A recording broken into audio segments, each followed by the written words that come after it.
Saudara-saudara yang dikasihi oleh Tuhan, kita bersyukur bahwa hari ini kita merayakan hari ulang tahun Gereja Kristen Indonesia yang ke-33. Ulang tahun menandakan sebuah gerakan. Gerakan itu bukti dari kehidupan. Meskipun orang biasanya membayangkan untuk manusia bahwa gerakan itu seperti sebuah garis yang makin menanjak, makin tinggi, dan bahwa pada titik tertentu ada kemapanan.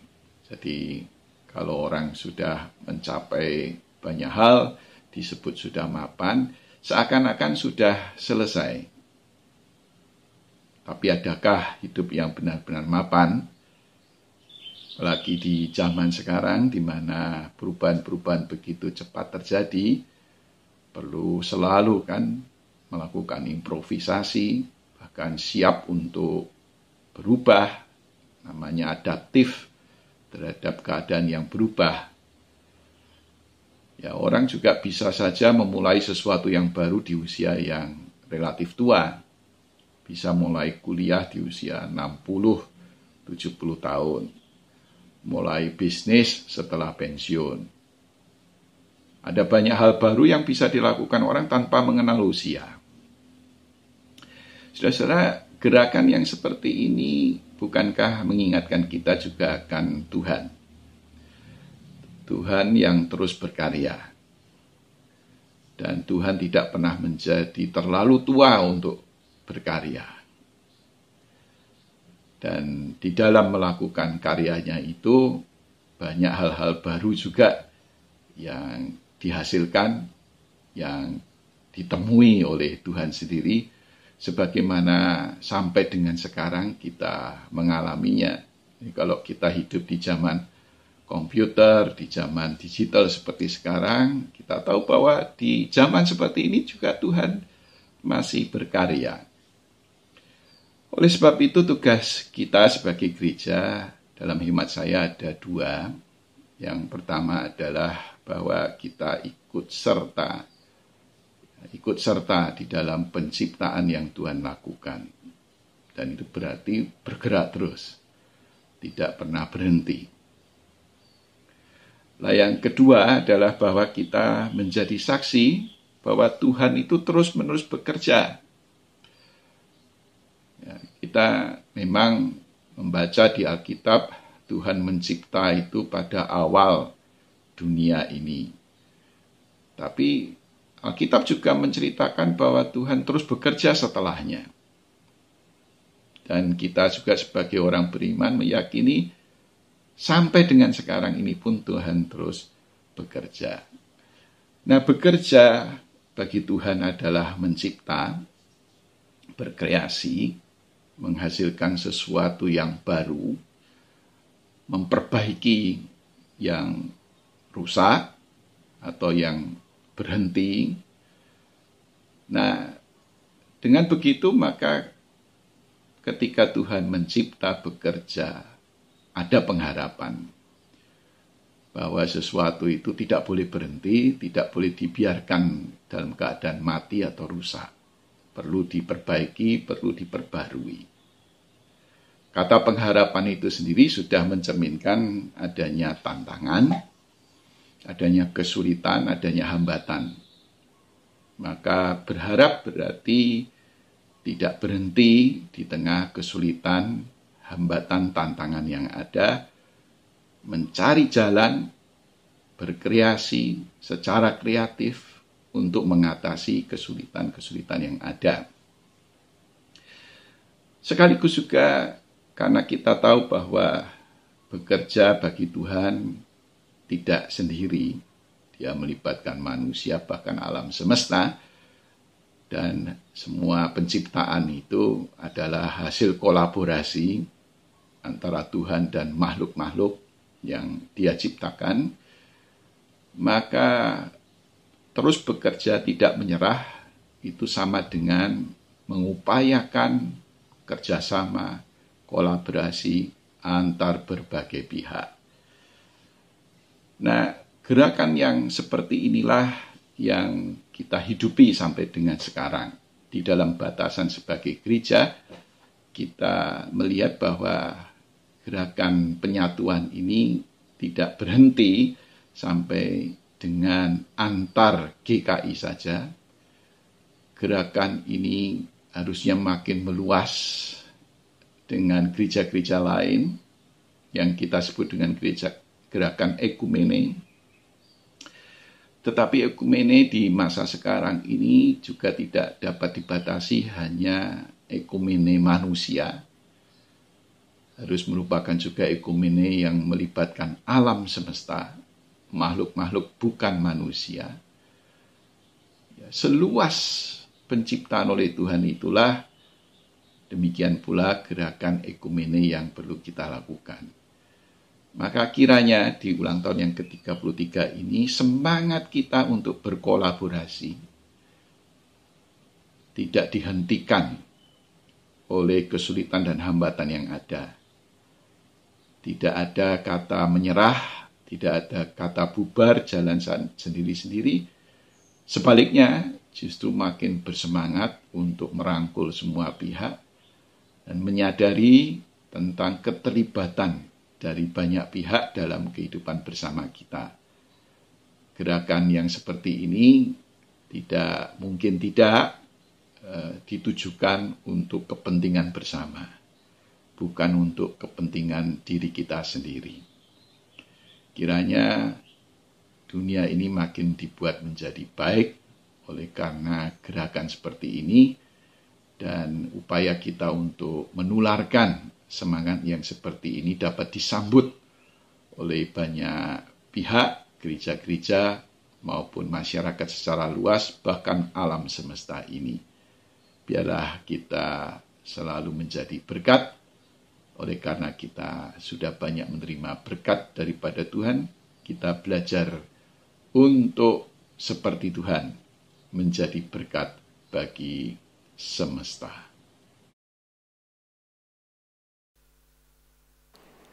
Shalom Bapak Ibu, jemaat saudara yang terkasih dalam Tuhan Yesus. Kita bersyukur jika pada hari ini kita dapat boleh kembali beribadah, kita dapat boleh menghadap Tuhan, menghadap hadirat Tuhan, menikmati segala berkat, anugerah, dan karya yang Tuhan senantiasa berikan dalam kehidupan kita hari lepas hari. Sebelum kita memasuki ibadah, ada beberapa warta lisan yang akan kami sampaikan. Kita akan dukung dalam doa dan kita akan ikuti setiap kegiatan-kegiatannya yang ada. Pada hari Minggu dalam rangka hari ulang tahun ke-33 Sinode GKI akan dilayankan oleh Bapak Evangelis Elia Budiwiono dari GKI Peterongan dengan tema Berderap dalam Persekutuan Kasih dan Karya. Segenap anggota jemaat dan majelis jemaat mengucapkan terima kasih atas pelayanannya. Kiranya firman yang tersampaikan dapat boleh menjadi berkat dalam kehidupan kita hari lepas hari. Warta selanjutnya, warta penerimaan anggota jemaat. Pada ibadah hari Minggu tanggal 5 September 2021 pada pukul 8.30 secara live streaming akan dilayankan penerimaan anggota jemaat oleh Pendeta Surya Samudra Giamsah. Kami mohon dukungan doa dari segenap anggota jemaat sehingga acara dapat berjalan dengan lancar dan dapat menjadi berkat bagi kita semuanya. Demikian warta lisan ibadah Minggu 22 Agustus 2021. Selamat beribadah.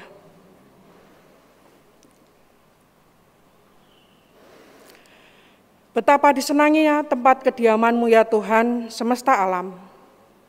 Aku hancur karena merindukan pelataran-pelataran Tuhan. Hatiku dan dagingku bersorak-sorai kepada Allah yang hidup. Berbahagialah orang-orang yang diam di rumah-Mu, yang terus-menerus memuji-muji Engkau. Berbahagialah manusia yang kekuatannya di dalam Engkau, yang berhasrat mengadakan ziarah. Mereka berjalan makin lama makin kuat, hendak menghadap Allah di Sion. Sebab Tuhan Allah adalah matahari dan perisai, kasih dan kemuliaan Ia berikan. Ia tidak menahan kebaikan dari orang yang hidup tidak bercela. Mari kita pujikan PKJ 221, bait yang pertama dan yang kedua. Kasih Allah pengikatnya.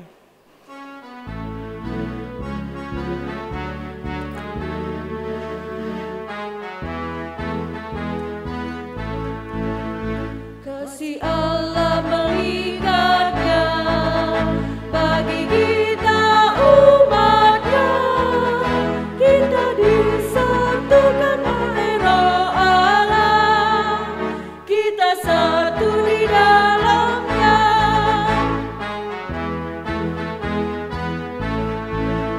Mari kita bernyanyilah, mari nikmati kasih-Nya, mari gandeng tangan agar dunia tahu kita satu di dalamnya.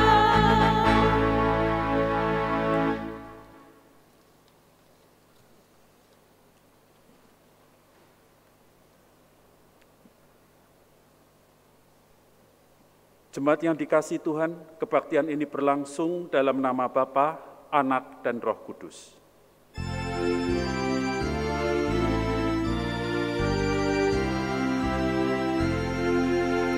Amin, amin, amin. Tuhan besertamu. Dan beserta saudara juga. Saudara-saudara yang dikasihi oleh Tuhan Yesus Kristus, kita patut bersyukur jika tahun ini kita diperbolehkan untuk merayakan HUT ke-33 penyatuan GKI.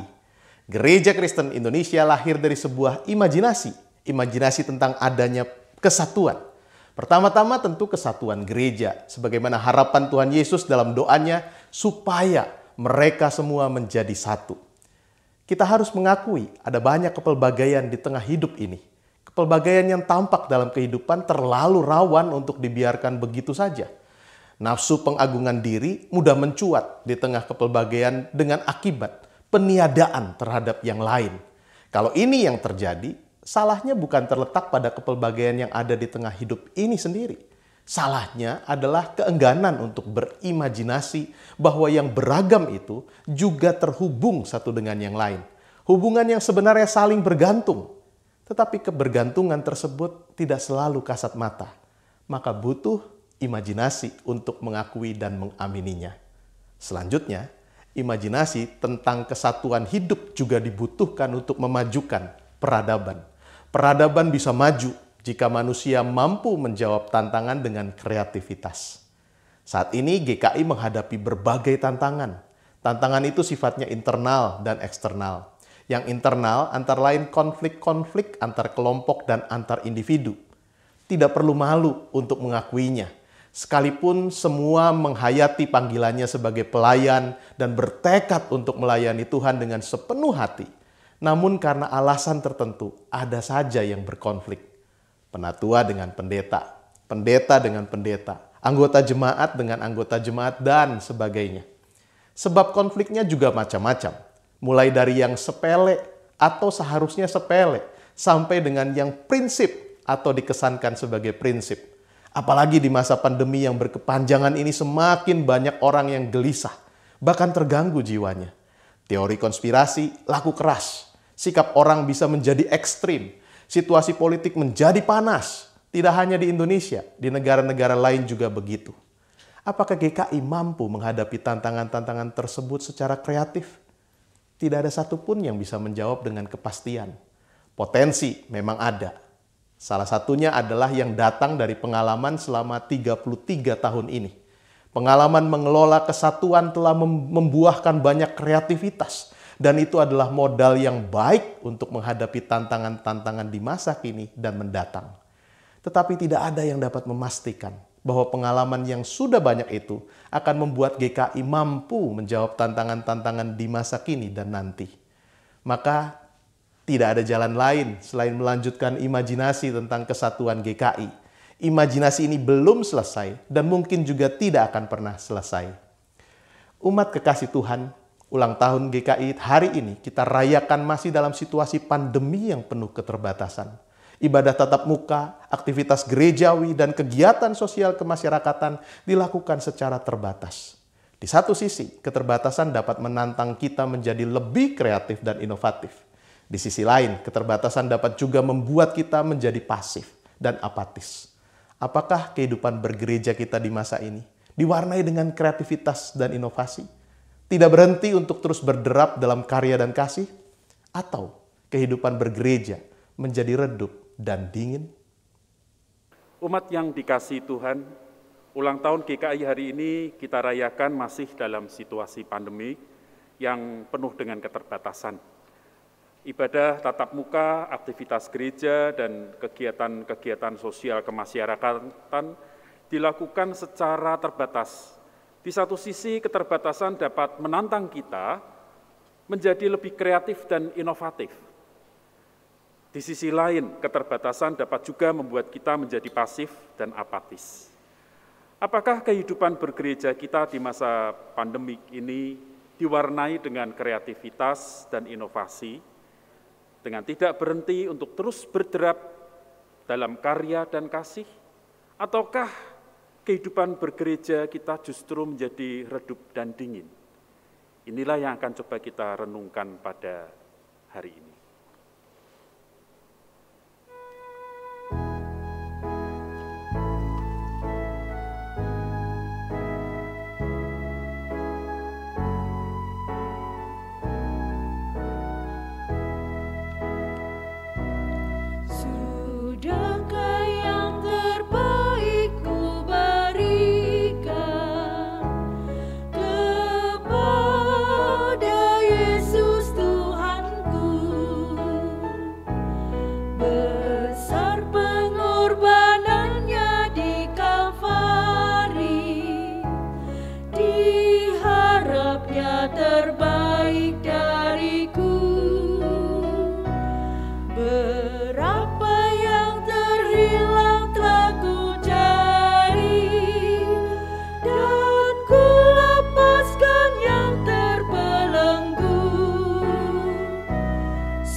Mari kita menaikkan doa pengakuan dosa kita.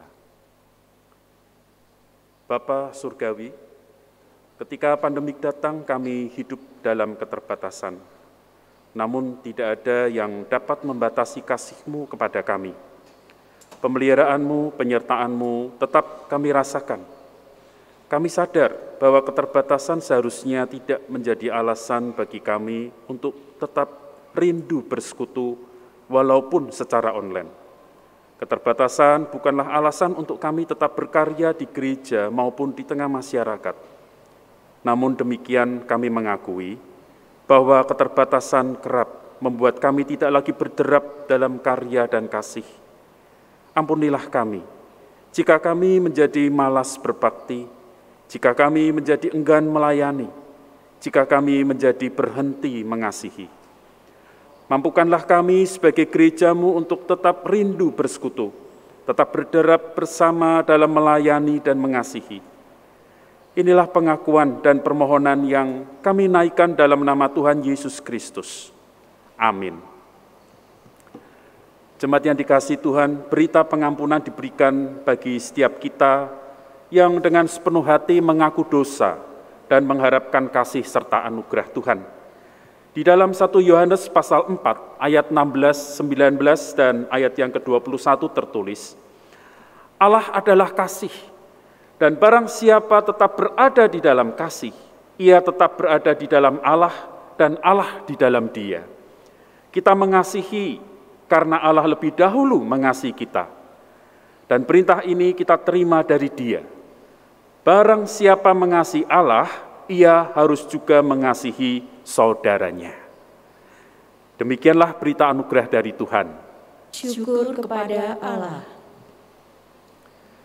Kita akan mengadakan Mazmur bertanggapan yang kita ambil dari Mazmur 34 ayat 16 sampai 23. Mata Tuhan tertuju kepada orang-orang benar, dan telinganya kepada teriak mereka minta tolong. Wajah Tuhan menentang orang-orang yang berbuat jahat, untuk melenyapkan ingatan kepada mereka dari muka bumi. Apabila orang-orang benar itu berseru-seru, maka Tuhan mendengar.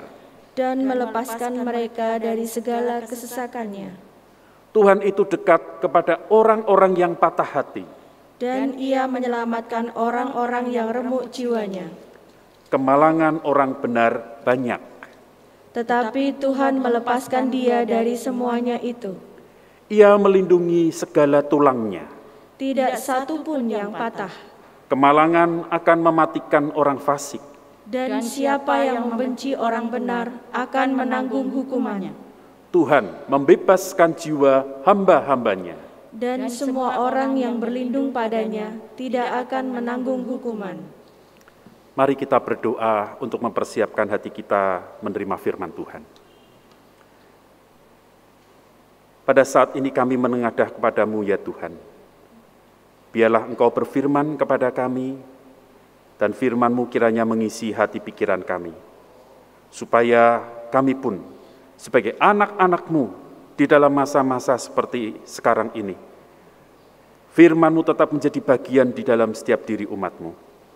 Dan kami mohon kiranya Roh Kudus Tuhan menerangi hati pikiran kami, supaya dalam keterbatasan kami tetap dimampukan untuk mengerti dan akhirnya melakukan apa yang Kau firmankan. Terima kasih Tuhan. Kami berdoa menyerahkan pemberitaan firman di dalam Kristus Yesus Tuhan Juru Selamat kami yang hidup. Haleluya, amin. Jemaat yang dikasihi Tuhan, Injil Tuhan kita Yesus Kristus menurut Yohanes pasal 6 ayat yang ke-56 sampai ke-69 berbunyi demikian.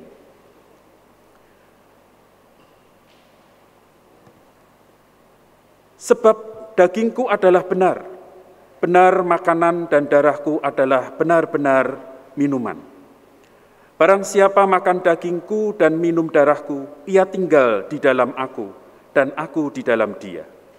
Sama seperti Bapa yang hidup mengutus aku, dan aku hidup oleh Bapa. Demikian juga barang siapa yang memakan aku dan hidup oleh aku. Inilah roti yang telah turun dari sorga.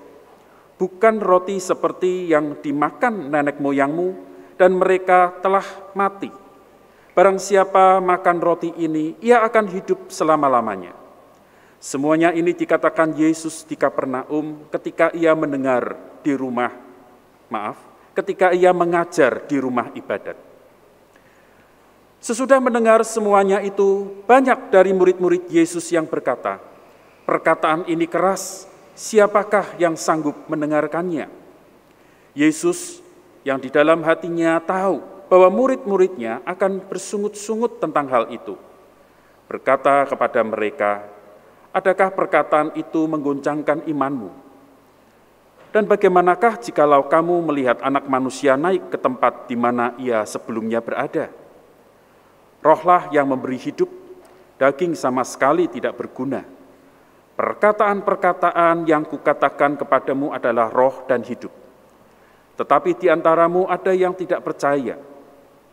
Sebab Yesus tahu dari semula siapa yang tidak percaya dan siapa yang akan menyerahkan dia. Lalu ia berkata, "Sebab itu telah kukatakan kepadamu, tidak ada seorang pun dapat datang kepadaku kalau Bapa tidak mengaruniakannya kepadanya." Mulai dari waktu itu, banyak murid-muridnya mengundurkan diri dan tidak lagi mengikut dia. Maka kata Yesus kepada ke-12 muridnya, "Apakah kamu tidak mau pergi juga?" Jawab Simon Petrus kepadanya, "Tuhan, kepada siapakah kami akan pergi? Perkataanmu adalah perkataan hidup yang kekal. Dan kami telah percaya dan tahu bahwa Engkau adalah yang kudus dari Allah." Jawab Yesus kepada mereka, "Bukankah aku sendiri yang telah memilih kamu yang 12 ini? Namun seorang di antaramu adalah iblis." Demikianlah Injil Tuhan Yesus Kristus. Berbahagialah mereka yang mendengarkan firman Allah dan memeliharanya. Haleluya. Haleluya.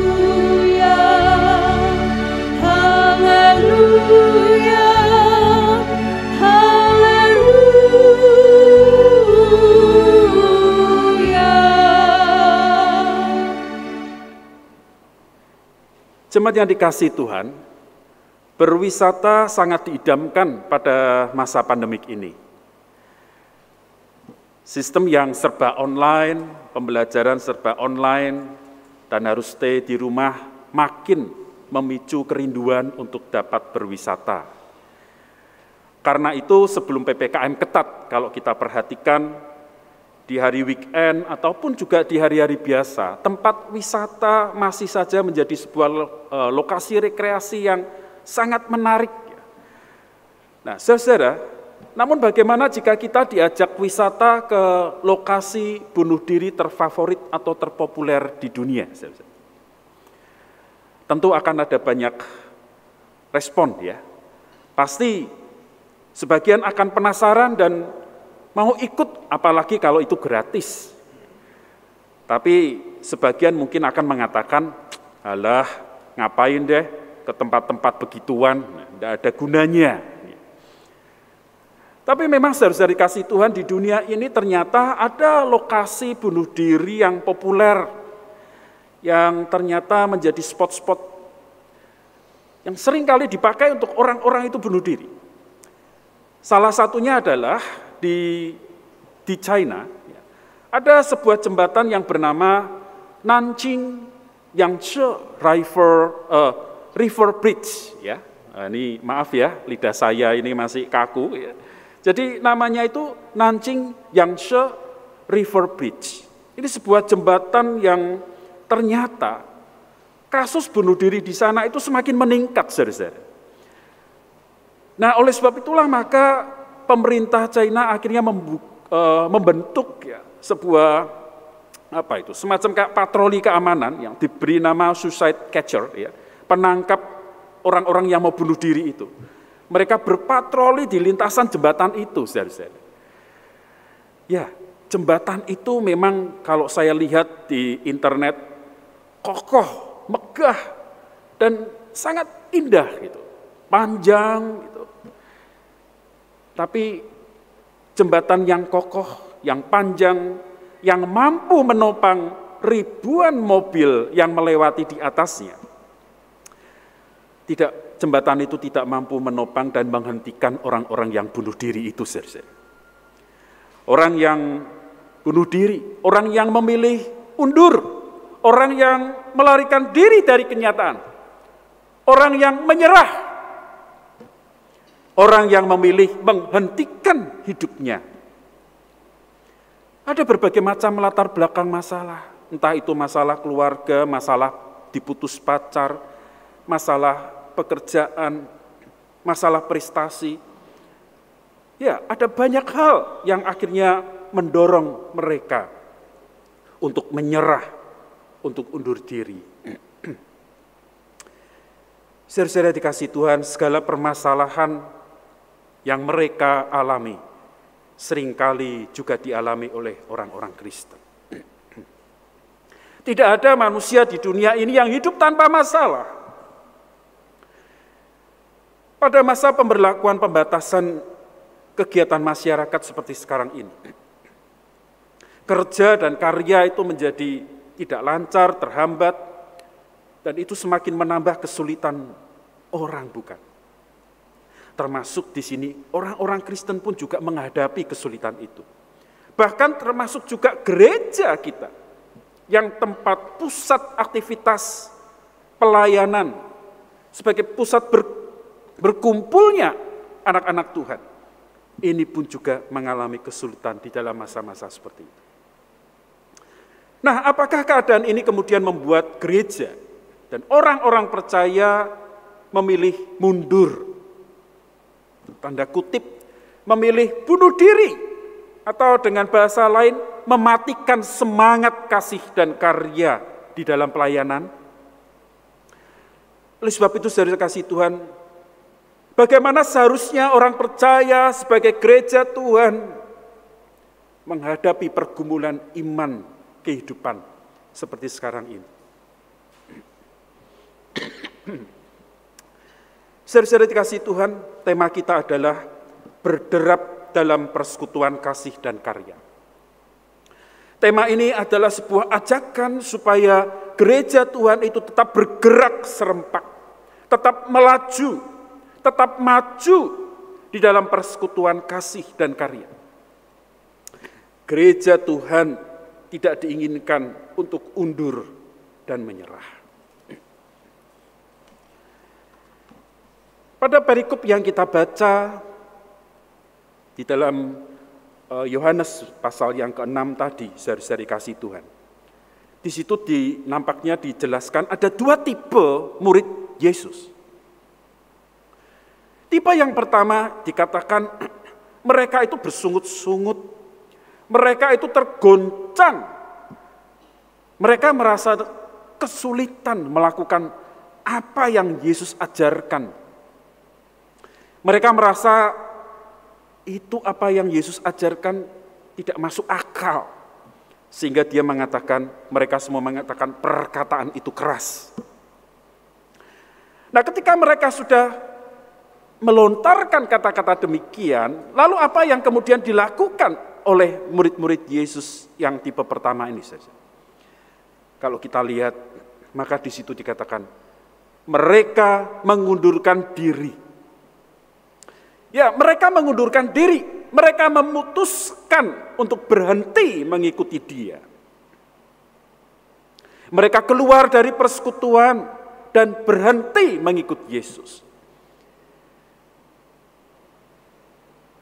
Inilah yang digambarkan dalam Alkitab, tipe dari murid yang pertama ini.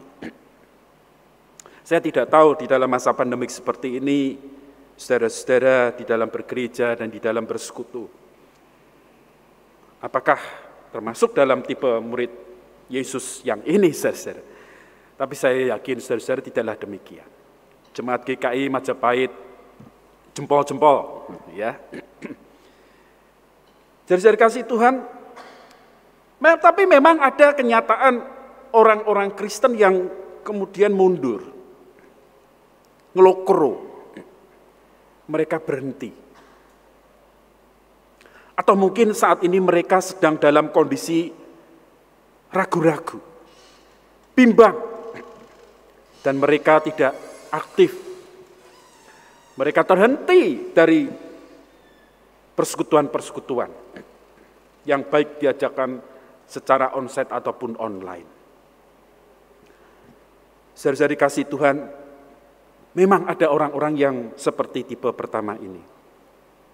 Mungkin pada masa pandemi ini, kita juga mendengar ada suara-suara, alah, wis, nggak usah repot-repot, nggak usah mikir ini itulah.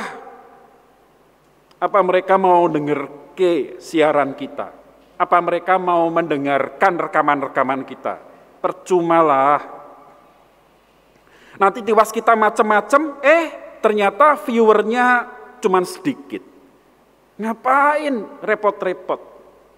Nah, akhirnya dengan kondisi seperti itu tidak berbuat apa-apa atau ragu-ragu, atau kemudian membuat sesuatu tapi setengah hati. Hilang kreativitas, hilang inovatifnya. Nah, ujung-ujungnya adalah akhirnya kesulitan dan ragu-ragu yang membuatkan sebuah keputusasaan. Saudara kasih Tuhan, ini memang sangat disayangkan. Mundur, bahkan kemudian berhenti. Inilah tipe murid yang pertama. Nah, saudara kasih Tuhan, bagaimana dengan Petrus? Petrus dan ke-12 murid yang sudah Tuhan pilih itu, saudara, mencerminkan tipe murid yang kedua. Di mana setelah Yesus itu bertanya, apakah kamu tidak ikut-ikutan pergi? Lalu Petrus mewakili dari murid-murid yang lain yang ada pada saat itu. Tuhan, kepada siapa kami akan pergi? Perkataanmu adalah perkataan yang hidup, yang kekal. Saudara, tipe murid yang kedua itu menunjukkan tipe yang memandang bahwa Yesus, Engkaulah satu-satunya dalam hidupku. Engkaulah satu-satunya yang menjadi pusat penyembahanku. Engkaulah satu-satunya yang menjadi keyakinanku. hanya Engkaulah yang kuimani di dalam hidupku. Dan aku tidak kemana-mana lagi, hanya kepada Engkau sajalah. Inilah sebuah komitmen di dalam diri dari tipe murid yang kedua ini, saudara. Nah, saudara, kedua tipe murid yang saat ini digambarkan di dalam Yohanes pasal 6 ini sebetulnya menunjukkan bagaimana saat kita sebagai orang-orang percaya menjalani atau menghadapi kesulitan di dalam melakukan sesuatu. Ketika menghadapi adanya hambatan di dalam melakukan sesuatu. Ketika kita harus melakukan apa yang Tuhan inginkan, namun kondisi-kondisi tertentu membuat kita merasa kesulitan. Kedua tipe ini ingin menunjukkan bagaimana kita di dalam kondisi yang demikian. Apakah Yesus tetap menjadi keyakinan kita? Apakah Yesus tetap menjadi sumber inspirasi kita? Sebagai murid Yesus, apakah kita menganggap Dia itu sebagai Allah? Sebagai Allah yang berbeda dengan ilah-ilah lain yang ada di dunia ini. Nah, inilah saudara-saudari kasih Tuhan. Dua tipe ini ingin menunjukkan gambaran yang demikian. Saudara-saudara, dalam kondisi-kondisi yang seperti ini memang ada orang-orang atau murid-murid yang seringkali justru menganggap Allah atau Allah itu dipandang baik atau layak, saya percayai, dan itu bergantung dari dirinya. Mereka bisa mengatakan dia Allahku, namun justru ketika menjalani kehidupan sehari-hari, orang-orang ini justru meletakkan dirinya sebagai Allah. Sehingga dia rasanya bisa mengatur Allah, bisa mengatur apakah aku mau mendengarkan dia, apakah aku mau patuh atau tidak, itu bergantung kepada dirinya. Nah, saudara-saudara, ini yang seringkali terjadi ketika kita menjalani kehidupan ini. Tanpa sadar, kedagingan kita lebih utama dari Allah yang kita sembah. Karena itu, mari saat ini kita mengevaluasi bagaimana kondisi kerohanian kita. Apakah kita sebagai murid Yesus yang tipe pertama, atau kita menjadi murid Yesus tipe yang kedua, di mana meletakkan Yesus menjadi yang utama, meskipun keadaan segala sesuatu berubah, namun keyakinanku hanya kepada Dia.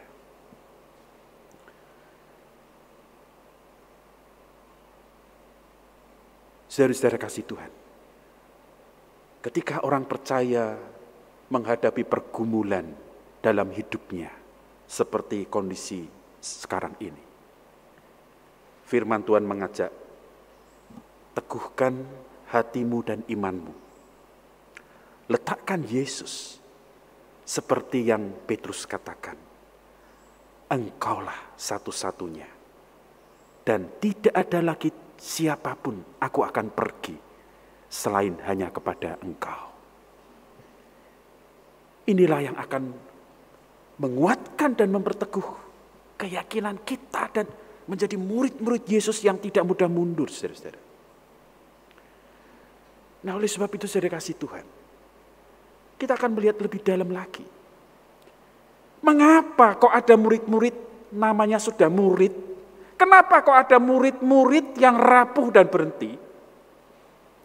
Kenapa juga kok ada tipe murid-murid yang tetap teguh dan tetap melaju? Nah, ini perlu kita coba lihat lebih dalam melalui bagian firman Tuhan ini, saudara-saudara. Saudara-saudara, ada murid yang undur dan ada murid yang tetap teguh. Ini berawal ketika Tuhan Yesus mengajarkan bagaimana hidup itu akan semakin hidup di dalam keadaan-keadaan sulit. Yesus mengajarkan supaya para murid itu tidak cepat puas, para murid itu tidak melihat karya Allah Di mana pada zaman nenek moyang itu Allah memberikan roti dan daging dari atas. Dan nampaknya peristiwa itu menjadi sebuah kebanggaan bagi mereka. Dan itu menjadi sebuah sesuatu yang membuat akhirnya mereka terlena, sehingga mereka hanya mengenang akan peristiwa itu, namun kehidupan mereka di masa sekarang tidak mengalami pertumbuhan iman. Mereka tidak menyadari bahwa pengalaman masa lalu itu ternyata tidak membawa hidup mereka di dalam masa sekarang ini menjadi bertumbuh dan hidup mereka itu semakin hidup. Ibadah persekutuan mereka kering. Ibadah persekutuan mereka tidak memberikan dampak yang signifikan. Dengan kata lain, Tuhan Yesus ingin mengatakan, jangan senang pada kenangan keagungan karya Allah yang terjadi di masa lalu, sedangkan tidak ada pertumbuhan di masa sekarang ini. Oleh karena itulah maka Yesus mengajak para murid itu untuk bersekutu lebih dalam lagi, untuk mengalami perubahan-perubahan hidup. Yesus mengajak mereka untuk bersekutu dengan dirinya sebagai utusan Bapa itu. Bersekutu dengan tubuh dan darah yang tercabik dan yang sudah tertumpah melalui makan roti hidup. Bukan roti jasmani tetapi roti hidup. Tuhan Yesus tidak menghendaki para murid itu hanya terhenti kepada hal-hal yang bersifat jasmani seperti yang dialami oleh nenek moyang mereka di masa lalu. Hal itu memang Tuhan Yesus tekankan karena ternyata sebagian besar murid-murid Tuhan Yesus yang mengikuti Dia itu adalah orang-orang yang sudah mengalami peristiwa 5 roti dan 2 ikan, saudara. Di mana ada 5.000 orang dan ternyata ada banyak orang yang menyaksikan itu. Dan disitulah mereka kemudian berbondong-bondong mengikuti Tuhan Yesus dan mau menjadi murid Tuhan Yesus. Tuhan Yesus melihat hal itu mengajak mereka semua untuk memahami lebih dalam makna roti hidup. Sebagai persekutuan rohani di mana Allah Bapa, Allah Anak dan Allah Roh Kudus itu menyatu di dalam kehidupan mereka. Darah dan tubuhnya mempersekutukan para murid dengan Allah Tritunggal itu. Dan itulah yang merupakan persekutuan yang hidup dan memberikan kehidupan kepada para muridnya. Allah Roh Kudus akan mengajar mereka, menjelaskan mereka, dan menjadi penolong dan penguat di dalam persekutuan itu.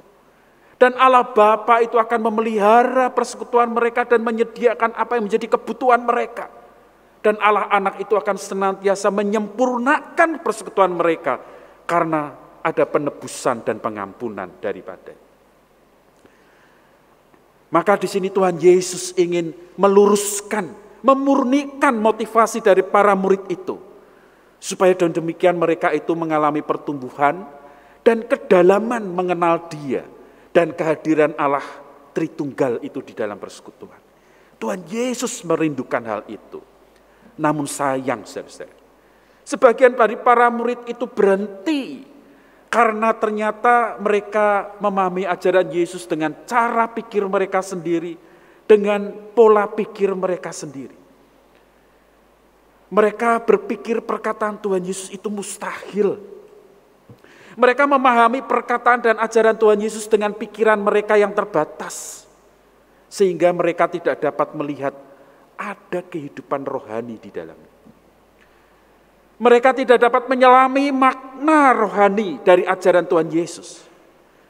Roh mereka diliputi atau dibatasi dengan cara pikir mereka, sehingga hal itu pun juga membatasi karya Roh Kudus di dalam hidup mereka. Saudara-saudara yang dikasihi Tuhan, saya yakin ada hal-hal yang Allah ajarkan kepada kita itu melalui kemampuan akal kita. Namun, bukan berarti pikiran dan akal kita itu menjadi cara satu-satunya untuk memahami dan belajar firman Tuhan. Karena itu iman dan akal, keduanya itu menjadi cara Allah yang akan mendidik kita supaya kita semakin mengenal dirinya dan mempertumbuhkan kerohanian. Namun sayang, para murid tidaklah demikian.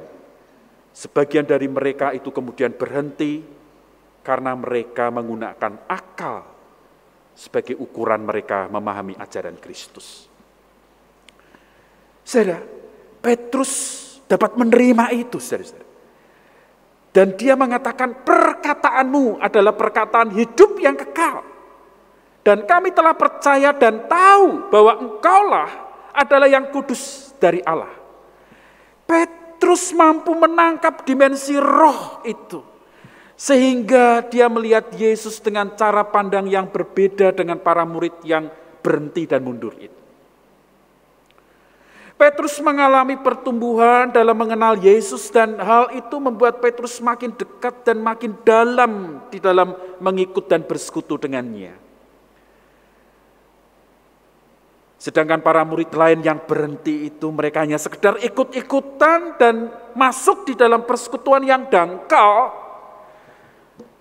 Tetapi Petrus mencerminkan murid yang ikut Yesus bersekutu dengan sungguh-sungguh dan masuk dalam persekutuan yang dalam dengan Allah Tritunggal itu.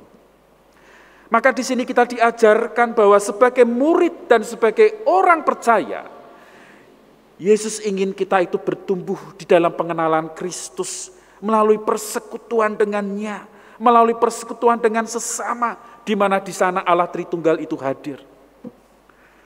Allah tidak menginginkan persekutuan yang ada itu bersifat dangkal, di mana tidak ada kerinduan untuk mau bertumbuh. Maka persekutuan itu pun akan menjadi sia-sia dan kering. Allah merindukan orang-orang percaya di dalam persekutuan itu tetap melaju, tetap maju di dalam pertumbuhan iman. Nah, saudara, itulah yang Allah inginkan. Sehingga sekarang ini saudara-saudara, entah itu saudara-saudara bersekutu melewat online, lewat YouTube. Atau mungkin saudara-saudara bersekutu lewat Zoom. Yakinlah, sarana-sarana itu dipakai oleh Allah untuk tetap mempersekutukan kita. Dan Dia, Allah Tritunggal itu ada di dalam semuanya itu. Jika kemudian kita hadir dengan penuh kegembiraan, karena kita rindu untuk mau bertumbuh di dalam iman kita, karena kita ingin semakin mengenal dan memahami Dia, maka karya Allah itu akan semakin nyata dan Roh Kudus itu akan semakin membuat iman kita itu semakin maju. Hal ini pun nampak di dalam Paulus, Filipi pasal 3 ayat 10. Paulus mengatakan, yang kukehendaki adalah mengenal Dia dalam kuasa kebangkitannya. Paulus mempersekutukan hidupnya kepada Kristus. Tetapi Paulus di situ juga menunjukkan seorang murid yang mau mengenal Yesus lebih dalam lagi. Tidak cukup untuk ini, tetapi terus mau maju. Sehingga ia mendapatkan hidup yang semakin hidup, bukan? Apa permasalahan yang terjadi dalam hidup Paulus, saudara-saudara? Bukankah dia itu tetap terus berkarya di dalam segala pergumulan dan masalahnya? Bukankah dia itu tetap mengasihi Tuhan dan tetap mengasihi sesama dengan melayani sungguh-sungguh? Bahkan kemudian dia memuridkan seorang yang bernama Timotius. Dia tetap terus melayani sampai akhir hidupnya. Terhempit tapi tidak terjepit. Terdampar namun tidak hilang akal. Baginya hidup adalah Kristus. Dan hanya Dia satu-satunya yang menjadi Allah. Paulus mencerminkan orang Kristen, namun juga murid Kristus yang bertumbuh. Dia tetap berderap dalam persekutuan kasih dan tetap terus berkarya. Dan dia bukan menjadi murid Yesus yang mudah undur dan rapuh lalu berhenti. Saudara, hal inilah yang perlu ada. Oleh sebab itu kenapa kok ada murid-murid yang mundur? Atau mungkin kita melihat kenapa ada orang-orang yang mulai saat ini goncang? Bisa jadi saudara-saudara, saat ini kehilangan Yesus dalam hidup. Saat ini mulai pudar semangatnya. Saat ini mengalami kekeringan. Oleh sebab itu kalau saudara-saudara saat ini tetap terus memperlangsungkan persekutuan dengan cara apapun, saudara-saudara, doakanlah itu. supaya ada banyak jiwa yang dimenangkan, supaya tidak ada anak-anak Tuhan yang undur, namun tetap perlu semangat dan bersukacita. Nah, oleh sebab itu saudara-saudara, maka sekarang apa yang menjadi tujuan murid menjadi seorang murid yang teguh dan tidak rapuh, namun tetap terus melaju? Saudara-saudara, apa yang menjadi tujuannya? Tidak menjadi murid yang undur, namun menjadi murid atau orang percaya yang bertumbuh dalam persekutuan kasih dengan Allah Tritunggal. Tidak pernah tidak menghasilkan karya dan berkat. Tidak pernah tidak menjadi berkat bagi orang lain. Murid-murid Kristus yang tidak undur dan bertumbuh justru hidupnya akan terus berkarya dan aktif. Di dalam ulang tahun yang ke-33 Gereja Kristen Indonesia, di sini menunjukkan GKI sudah berkiprah di Indonesia dan juga di tempat-tempat lain. GKI sudah berkiprah di dunia ini. Dan ini tentu bukanlah sebuah kebetulan, saudara-saudara. Dan tidak sedikit hal-hal yang sudah dihasilkan untuk ambil bagian dalam mewarnai kehidupan berbangsa dan bernegara. Aksi gugus ketahanan pangan sebagai bentuk keterbukaan terhadap keberagaman yang ada di Indonesia. Dan ini sudah banyak menjadi berkat. Jadi, tujuan murid yang teguh dan tidak rapuh adalah supaya persekutuan dalam kasih ini dapat menjadi berkat melalui berkarya. Allah tidak memanggil umatnya untuk tidak berdaya dan lumpuh. Kuasa roh itu menghidupkan. Kuasa roh itu memberikan karunia-karunia. Sehingga akhirnya menghasilkan sesuatu dalam hidup untuk menjadi semakin hidup. Maka sebagai umat Tuhan, mari kita berderap melaju dalam persekutuan kasih bersama Allah Tritunggal. Kita melakukan karya untuk menjadi berkat di area kita masing-masing di mana kita berada. Atau juga kita menjadi gereja yang menjadi berkat di mana gereja itu berada. Tetap berkiprah meskipun dalam pandemik, tidak surut dan undur, melainkan bertumbuh dalam iman dan tetap terus maju di dalam karya bagi Dia, Tuhan Allah kita. Selamat ulang tahun Gereja Kristen Indonesia. Tuhan Yesus memberkati. Amin. Mari kita berdoa. Bapa di surga, terima kasih. Firman-Mu mengingatkan kami kembali bagaimana kami harus menjalani hidup ini. Di dalam masa pandemik, kuasa-Mu bukanlah kuasa yang membuat kami menjadi pasif. Namun kuasa-Mu justru membuat kami aktif dan kreatif dan mau berinovatif. Oleh sebab itu Tuhan, firman ini kiranya mendorong kami untuk tetap terus berkarya dan memuliakan Kristus Yesus. Haleluya. Amin.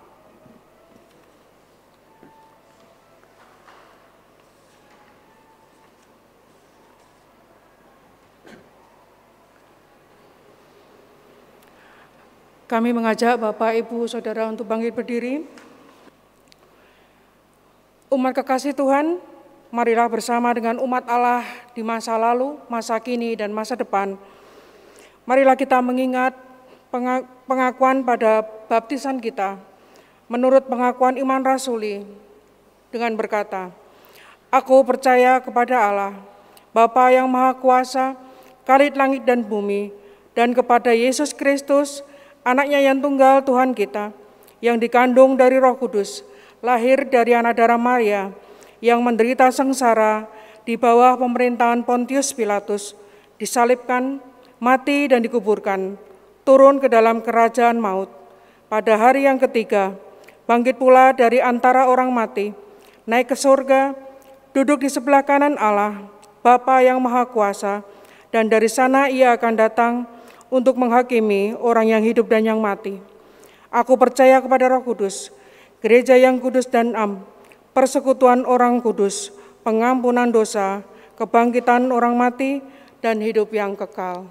Amin. Kami persilakan duduk kembali. Mari jemaat yang dikasihi Tuhan, kita menaikkan doa-doa syafaat kita. Mari kita berdoa. Bapa di surga, kami saat ini bersatu hati dengan saudara-saudara kami. Kami bersatu hati berdoa untuk keluarga anggota jemaat dan simpatisan GKI Taman Majapahit.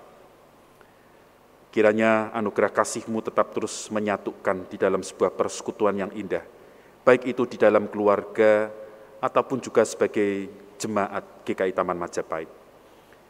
Kiranya semangat untuk tetap terus membangun iman di dalam masa pandemik tetap menjadi bagian di dalam gerak hidup dari anak-anak-Mu ini. Kami pun juga berdoa untuk segala pekerjaan ataupun juga pergumulan-pergumulan yang saat ini anak-anak-Mu hadapi. Kiranya Engkau memberikan hikmat sehingga mereka dimampukan untuk menghadapi dan akhirnya melalui akan masa-masa sulit. Kami pun saat ini berdoa untuk majelis jemaat dan badan pelayan jemaat GKI Taman Majapahit. Kami berdoa supaya Tuhan juga memberikan karunia, hikmat, supaya anak-anak-Mu yang memiliki tanggung jawab untuk melangsungkan pelayanan-pelayanan di gereja-Mu ini, melalui kuasa daripada-Mu mereka dapat menjadi berkat, dan apa yang mereka kerjakan sungguh baik adanya, dan dari tangan mereka menghasilkan buah-buah yang membangun jemaat Tuhan, dan jemaat Tuhan semakin bertumbuh. Kami pun juga rindu supaya majelis dan juga badan-badan pelayanan yang lain, mereka pun juga mengalami pertumbuhan iman di dalam pengalaman-pengalaman pelayanan mereka. Jangan sampai mereka menjadi murid-murid Tuhan Yesus yang justru akhirnya rapuh dan undur karena mereka kurang kuat di dalam bersekutu di dalam Engkau.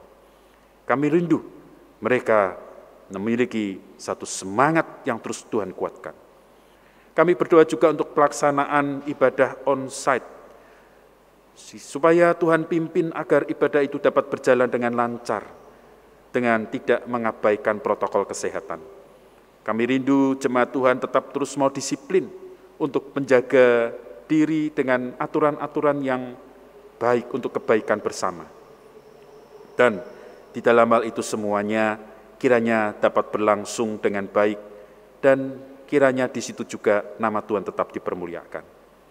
Kami berdoa untuk anggota jemaat dan simpatisan GKI Taman Majapahit yang berada dalam usia renta dan terpapar virus corona dan yang mengalami kelemahan tubuh. Tuhan, kiranya anak-anak-Mu ini di dalam kondisi demikian tidak merasa kesepian, mereka tidak merasa ditinggalkan, mereka tidak merasa tidak ada orang yang memperhatikan. Tapi biarlah di dalam kondisi seperti ini Tuhan, mereka merasakan kasih-Mu yang besar itu. Dan kiranya mereka pun mendapatkan penguatan dari Tuhan. Kami juga berdoa untuk masyarakat yang saat ini terpapar virus corona. Tuhan, kiranya masyarakat pun juga Tuhan berikan hikmat supaya mereka menjaga, karena hidup mereka juga mempengaruhi akan kehidupan orang lain. Tolonglah untuk masyarakat disiplin dan juga mau melakukan tanggung jawab mereka untuk menjaga kesehatan, dan mereka menjadi bagian untuk membangun satu kebiasaan baru, sehingga ini membawa satu cara hidup yang baru di bangsa negara kami. Kami berdoa untuk bangsa negara Indonesia. Tolonglah Tuhan, untuk bangsa negara-Mu ini Tuhan berkati. Kiranya Tuhan juga akan menolong upaya-upaya dari pemerintah untuk mengatasi dan melalui semuanya ini.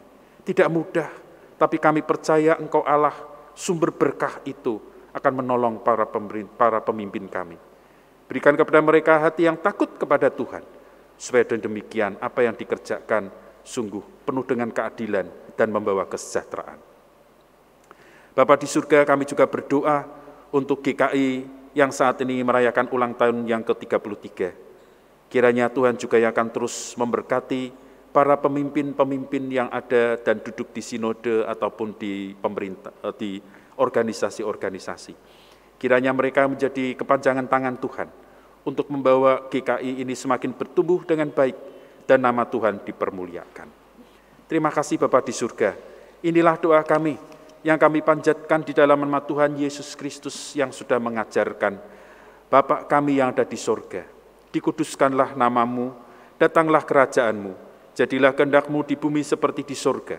Berilah kami pada hari ini makanan kami yang secukupnya, dan ampunilah kami akan kesalahan kami, seperti kami pun mengampuni yang bersalah kepada kami. Dan janganlah membawa kami ke dalam pencobaan, tetapi lepaskanlah kami daripada yang jahat. Sebab Engkaulah yang mempunyai kerajaan dan berkuasa dan kemuliaan sampai selama-lamanya. Amin.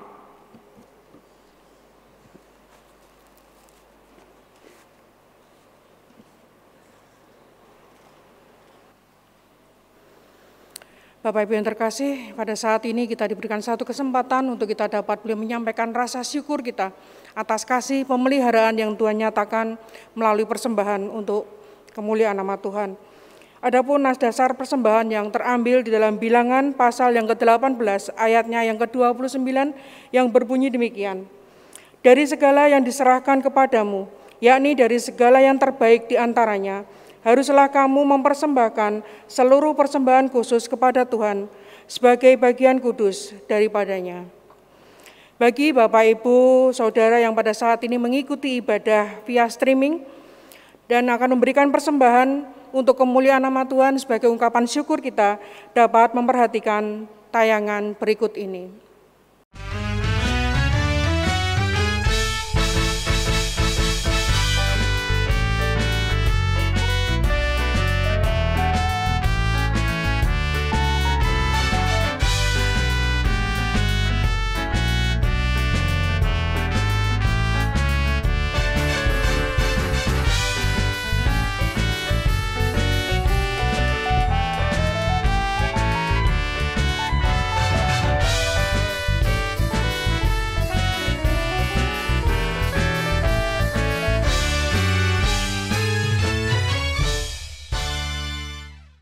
Mari kita akan bersatu hati, kita berdoa untuk persembahan ini.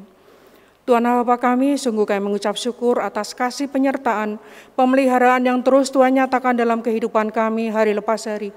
Tuhan, pada saat ini kami rindu memberikan apa yang terbaik untuk kemuliaan nama Tuhan. Kami rindu memberikan apa yang menjadi ungkapan syukur kami karena kasih yang terus Tuhan nyatakan dalam kehidupan kami. Pemeliharaan yang Tuhan nyata dalam kehidupan kami di tengah-tengah masa pandemi ini. Tuhan, kami rindu memberikan apa yang terbaik hanya untuk kemuliaan nama Tuhan bagi gerejamu, GKI Taman Majapahit, dan kiranya Engkau sendiri Bapa yang akan pakai setiap pelayan-pelayan Tuhan yang mengelola persembahan ini. Biar Engkau berikan hati yang bertanggung jawab, berikan roh hikmat untuk mereka dapat boleh mengelola di hadapan Tuhan dan untuk kemuliaan nama Tuhan di tempat ini. Dan biar kiranya apa yang Kami berikan ini Bapa dapat boleh menjadi berkat bagi orang-orang yang ada di sekitar kami, di tengah masyarakat yang ada di sekitar kami.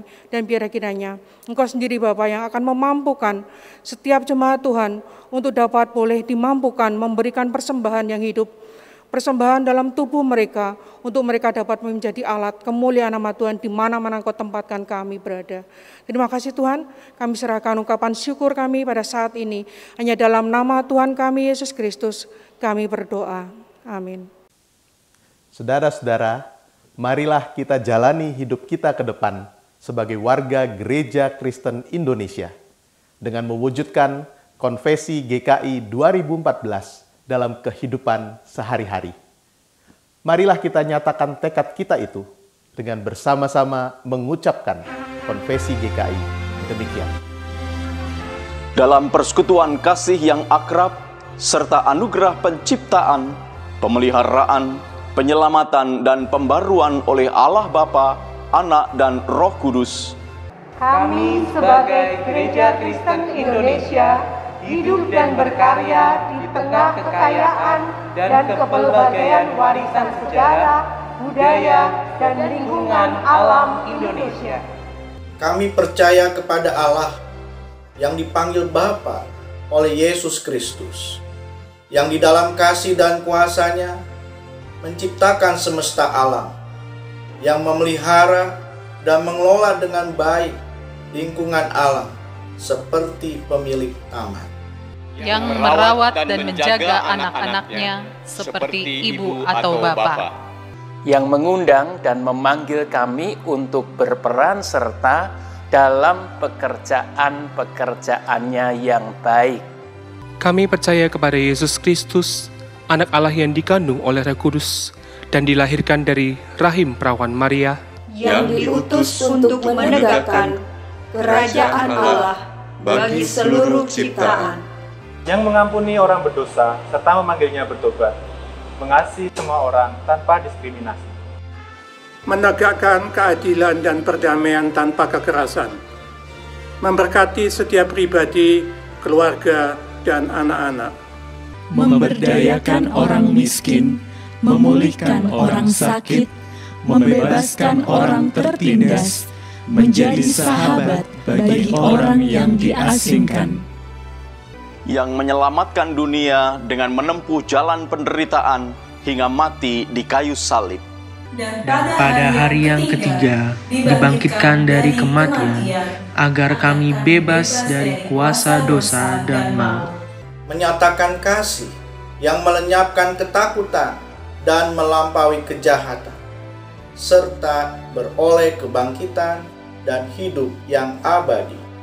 Yang naik ke surga, agar kami memberitakan Injilnya kepada segala makhluk. Yang akan datang kembali untuk menghakimi dan membarui segala sesuatu, agar kami mampu merayakan kehidupan dan menyambut kematian di dunia ini dalam iman, pengharapan, dan kasih. Kami percaya kepada Roh Kudus, sumber kehidupan yang menolong kami untuk percaya bahwa Yesus adalah Tuhan dan untuk menghidupi firman Allah, sumber karunia yang menghimpun kami sebagai satu gereja yang kudus dan am dan rasuli, sumber kekuatan yang melibatkan kami dalam misi kerajaan Allah. Kemuliaan bagi Allah Bapa, Anak dan Roh Kudus yang tidak pernah memisahkan kami dari sekarang dan selama-lamanya.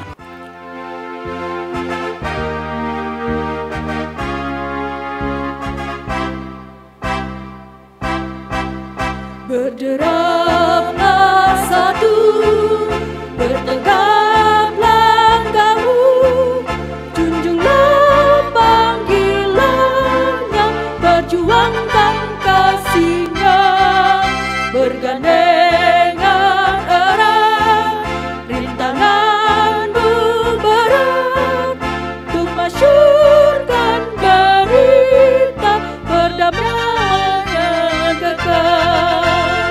Kristus adalah kepala gerejanya, Roh-Nya pun tetap membimbing umatnya, berbarislah utuh, bersatulah teguh, hai seluruh gereja Kristen Indonesia.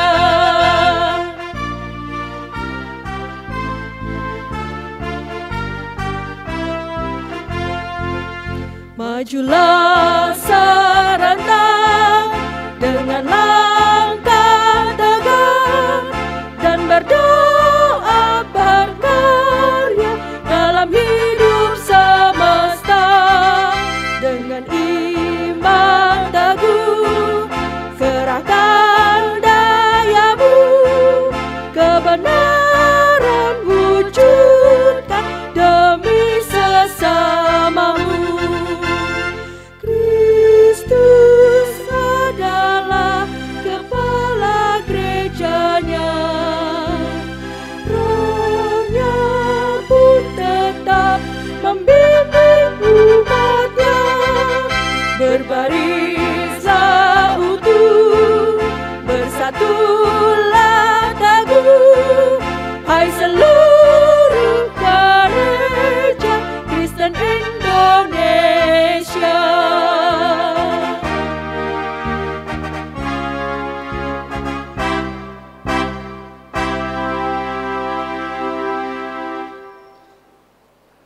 Mari berderap satu dalam menjalin persekutuan di Gereja Kristen Indonesia. Kiranya kasih Allah mempersatukan kita. Marilah berderap satu dalam mengasihi Allah dan sesama. Kiranya anugerah Yesus Kristus mengobarkan kasih di hati kita. Marilah berderap satu dalam berkarya bagi dunia. Kiranya penyertaan Roh Kudus memberanikan kita berkarya. Mari kita menerima berkat-Nya. Allah damai sejahtera, kiranya memperlengkapi engkau dengan segala yang baik untuk melakukan kehendak-Nya dan mengerjakan di dalam kita apa yang berkenan kepadanya oleh Yesus Kristus. Bagi Dialah kemuliaan sampai selama-lamanya.